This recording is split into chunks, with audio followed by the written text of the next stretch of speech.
You're watching Fugitive Red Eye, and welcome to another episode of Takeshi Tuesdays. Once again, we're jumping into the movie reviews, and again back into Takeshi's directorial portfolio. Today we'll be talking about the 1996 movie, Kids Return. Kids Return was Takeshi's movie that he filmed directly after his motorcycle accident, which paralyzed part of his face. But the reason he made Kids Return so quickly is he wanted to prove that that was not going to be a setback that affected his career too much. Kids Return was released on July 27th, 1996, and runs for approximately 103 minutes, which roughly translates to an hour and 43 minutes.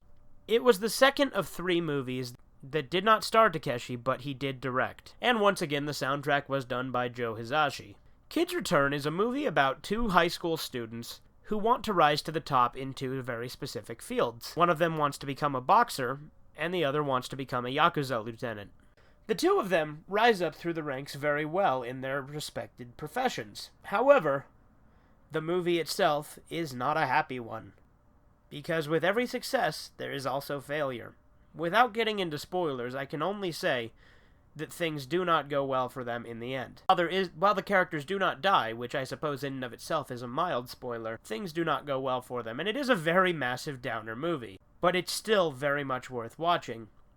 As I mentioned in the Season 2 premiere, where I talked about Takeshi's style, it's precisely because of that downer atmosphere that I watch Takeshi's movies. And Kids Return does not disappoint in that regard. You want the characters to succeed, and they do for a lot of the film, but ultimately things do go south towards the end.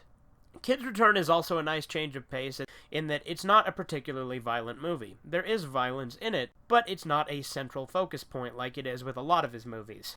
In addition to that, it's not as normal every day as A Scene at the Sea is. It still has, interesting stuff going on.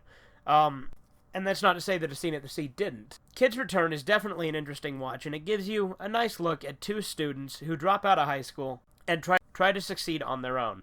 It's an interesting look at how cruel the real world can be, and I think that's the point of the movie, is to show just how hard life is, and even when things seem to be going well, it can always get worse. Anyway, this has been Fugitive Red Eye, and I'll see you next week with another review. Have a great rest of the day.